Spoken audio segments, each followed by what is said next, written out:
ito guys, ginawa ko siya ng bagong ano. Actually, ito talaga ginagawa ko guys. Yung nasa labas yung pagkain nila.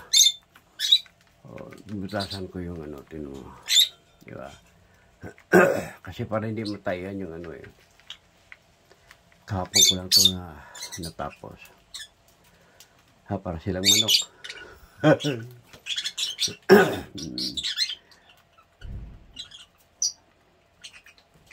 Yan.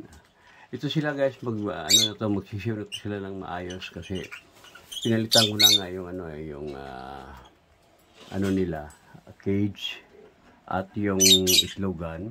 Ito yung bandang kanan yung pumasok doon, yan ang 5 itlog. And then ito sa left side yung yan yung may isa dyan sa kanto. 3 itlog. Ewan ko ngayon yung ilan na. Yung dalawa doon wala pa. Pero kulang pa to ng isang itlogan nila guys. Kasi actually 5 itlogan dapat to. Ang nagawa ko lang 4.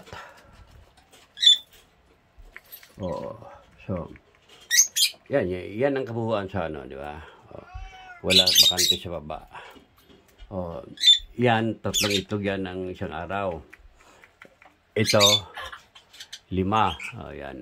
Kasi 2 itlogan to eh, saka sa kabila, bali 4. Yan kasi umaga ngayon eh. Yan, gawa nga ayusin ko pa yung ano dyan eh. Mga glue stick lang yan lagay ko dyan guys. Matik lang ba? Oo. Kasi tinatiming ko lang talaga yung ano ko dahil sa totoo lang bawal na sa akin yung pumilos, gumalaw, pero wala akong magawa eh. Hindi ako gagalaw. Ayan, yan. Yan, nilagyan ko ng dito sa ano yung ito taihan nila sa masalon yung taihan galing sa ano nila itlogan saka doon sa kabila. Kasi para dati hindi dumihan yung pagkain nila. So ngayon, binago ko. Yan ginagawa ko ng nasa labas. Di pa sila kumain lahat guys kasi limlim na yung 2 box.